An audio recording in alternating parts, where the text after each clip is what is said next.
Okay, abusia aye NSS scandal abusia Attorney General the latest update aba aye those involved in NSS scandal the likes of Gifty Oware abusia aye plea bargaining offer no aye Gifty Oware nenem call for Attorney General say omo kwa akoye plea bargaining ama say omo returning 22 million Ghana cedis out of 38 million through plea bargaining. Abusia Attorney General rejected as he say ano.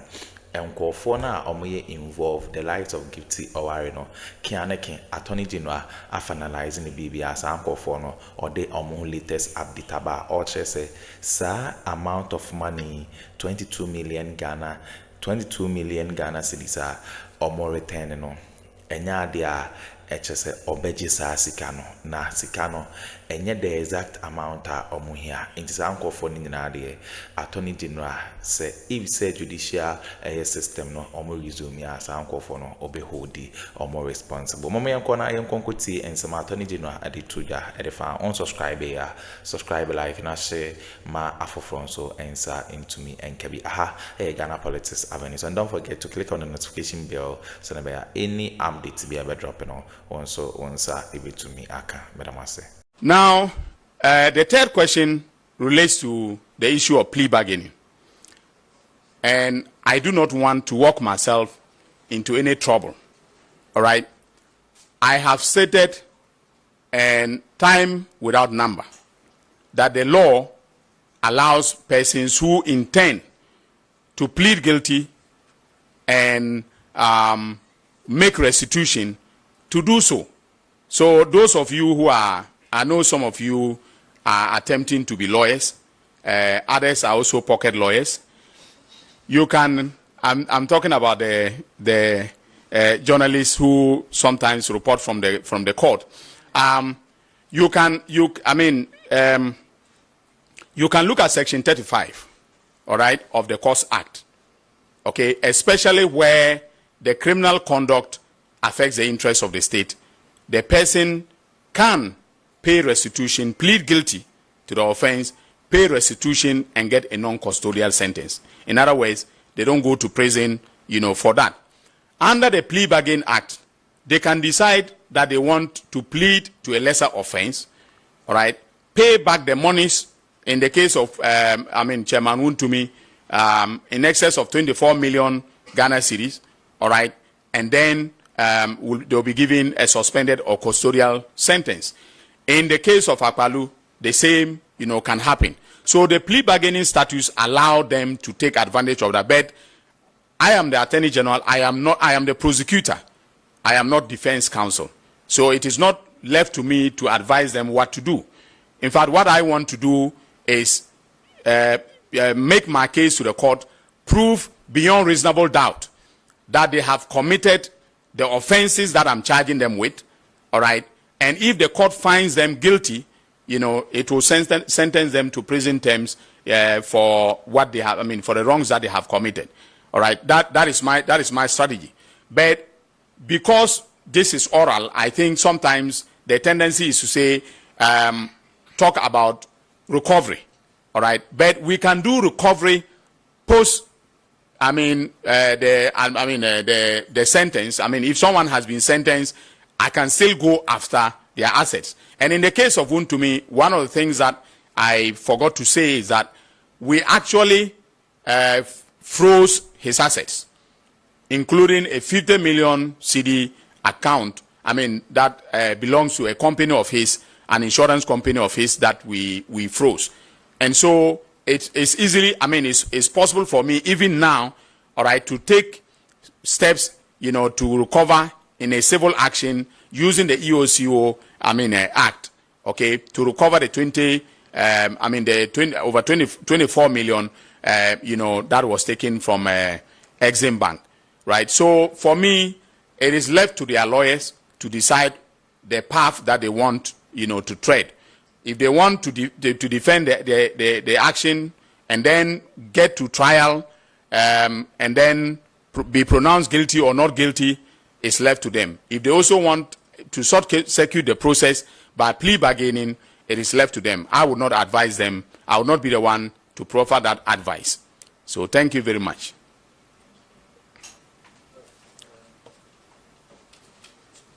Yeah.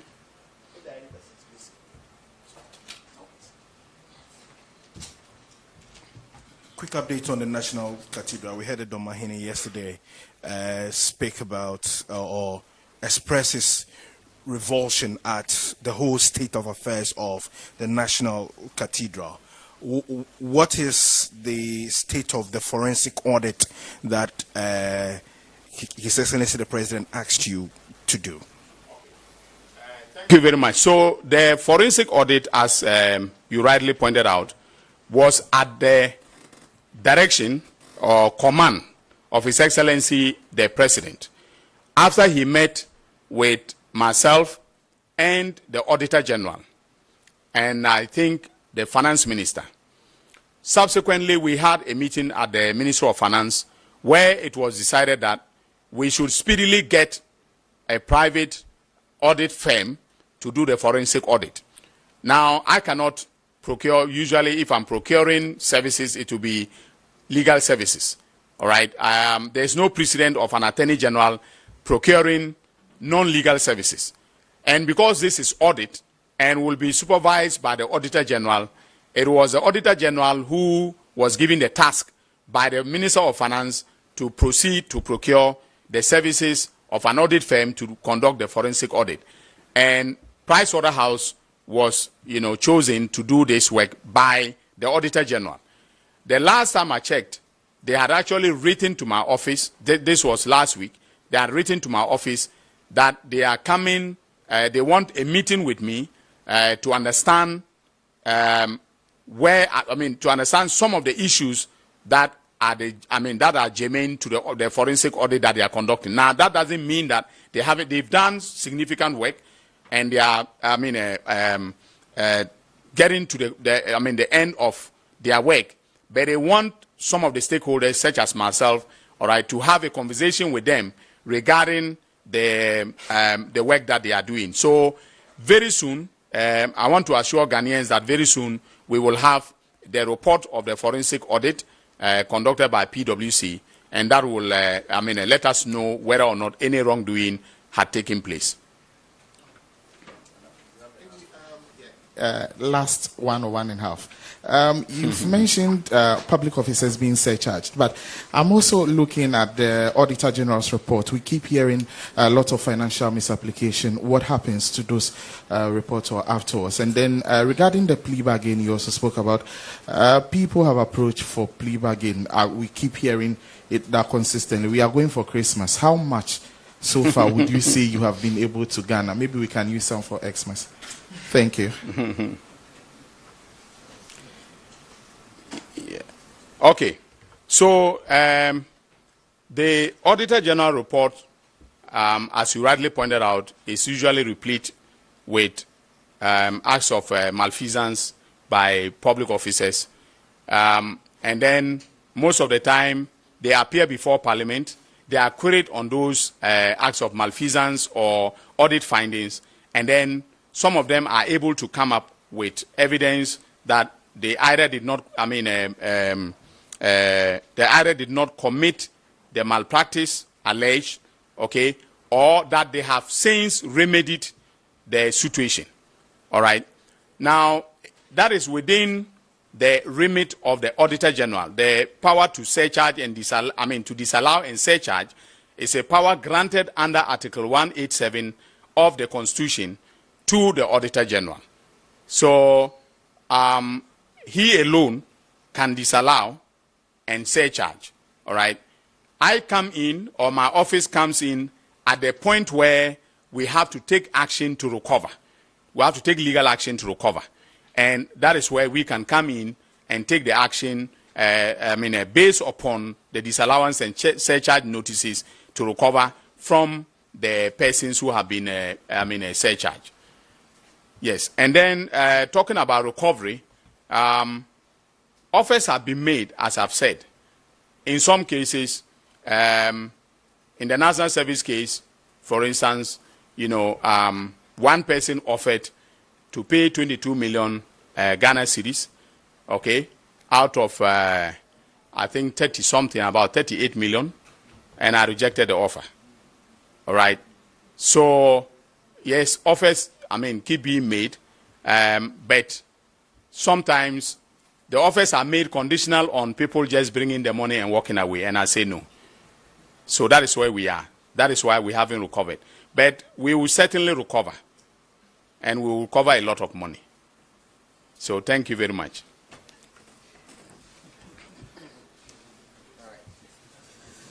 Thank you very much, Honorable Attorney General, for that concise briefing and your crisp responses. So we will draw down the curtains on today's edition, and in fact, this year's edition, unless something of biblical proportions happens before the end of the year.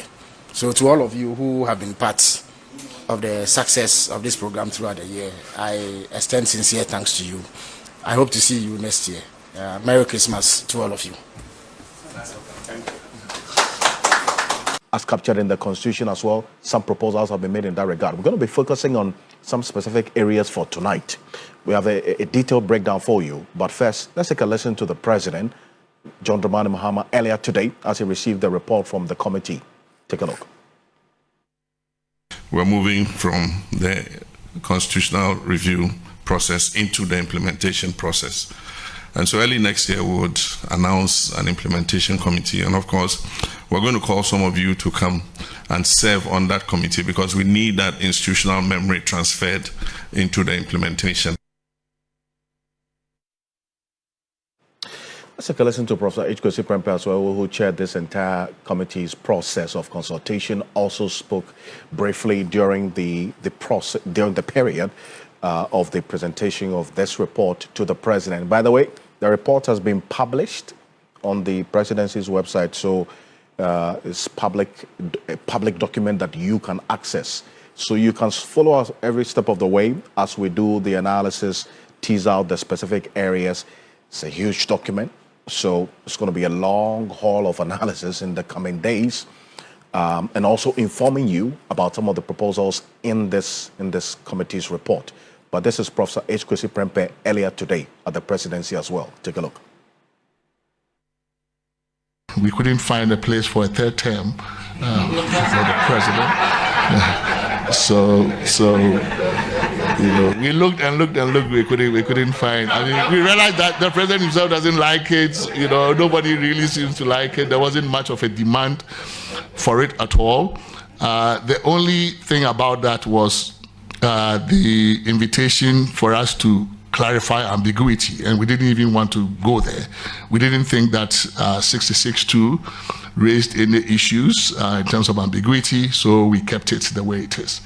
However, we believe we took to heart the recommendations that we got from many of the eminent persons that we met, including some who have occupied your seat, that the 4-year term was short. It was too short. And we also then learned that the emerging global norm was 5. And that even in the region, we in Nigeria have the lowest. I mean, 4 is pretty low.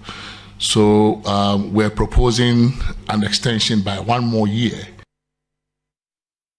That's Professor H. Prempe there, 1 more year. So that effectively means that 4 years to 5 years, 1 term. And a few others. We're going to run through it as I indicated.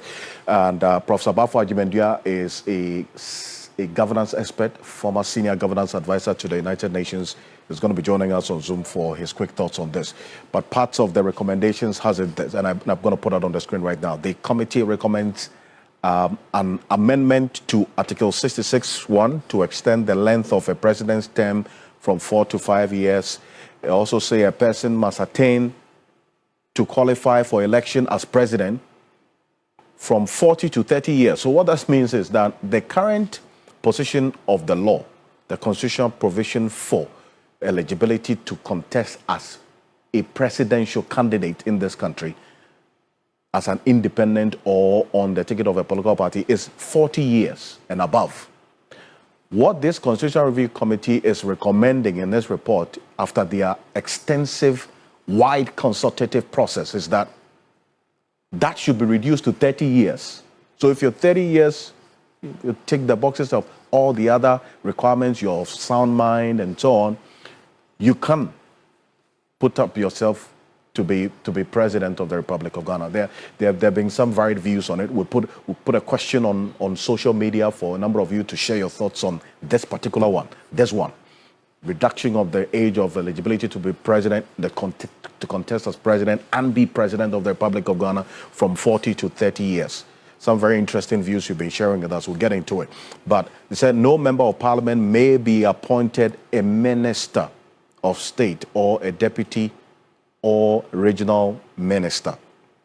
So you see, then this is another area as well that the committee's report has generated some conversation, because then it goes to counter the constitutional provision of the executive appointing more than half of its ministers from parliament, just to ensure checks and balances and not the strict separation of powers as some other countries practice. But as to why this proposal is also going to be another aspect of the conversation in the coming days as well. But a member of parliament who resigns from parliament shall not be eligible for appointment as a minister of state or a deputy minister of state or a regional minister. A petition to challenge the validity of the election of a person declared as president-elect shall be brought by a citizen of Ghana to the Supreme Court within 14 calendar days after the declaration of the results of the election. Take note of this. Also, there was a proposal to take away the Attorney General's authority to prosecute corruption and corruption-related offenses. They are making a proposal for the establishment of a commission that would be giving the powers of the prosecutory powers to prosecute corruption and corruption-related offenses. And that power now, they are recommending it should be taken away from the Attorney General. Now, we'll hear from Martin Pebu on this one as well. He's going to be joining us. So, and this and many others. But Professor Bafo Agyemendua is a former senior governance advisor to the United Nations, and he's joining us on Zoom right now. Prof, good evening. Thank you for joining us. I just ran through some snippets of this report. You've been combing through it as well. It's fresh on the plate, so it's going to take quite a while. But what's your initial view of some of the major proposals that this committee has made in this report that we've seen now? Thank you, and thanks for having me. First of all, let me say that I'm very pleased that the president, promising his campaign to initiate constitutional review, has really become fruitful on that matter. And I'm happy that early in his tenure, he set this up. And fortunately for us also, the people he placed on the committee are all very capable people. And I'm not surprised at all at the kind of findings and recommendations that they presented to the president. I think after 32 or so years of this constitution, even though the constitution has served us, it has stabilized us, we are referred to as perhaps the very stable democracy in West Africa, if not in the whole of the continent. But still, experience has taught us that there are certain critical issues that need to be reviewed. And more importantly, as we see the reversal of democracy in some other African countries, especially in our part of Africa, West Africa, that also should alert us to the necessity for re-energizing our constitutional system. As I said, several, but there were some essential factors. And I think the committee has very adroitly captured the sentiments of the people, because most of these issues are not new. We've been advocating for change for years, and the president himself is very much aware, being around for such a long time in our democracy. So I'm happy that in the end, these recommendations, most of them may appear to be radical, are well deserved. And I think we should just look forward to how we get them off the ground and become actionable. Perfect. And there are some far-reaching recommendations and proposals in there. You heard Professor Esquesi Prempeh indicate that the bit about a third term for the president didn't find space in the report. That's number one. And the fact that the president himself is not even, interested in that conversation, he's stated his position quite clearly on it a number of times. But okay, I was saying winning and some also or political highway. So Attorney General and HSA accountability series or they on some ever to edify NSS scandal. Just say ya train any ma train any man a honsem and or be about to just a 22 million Ghana cedi enka or more return wa reject size kana yere honsem at the bremo yabama some je peneko kotisa and some way at my Ghana politics avenue so madam say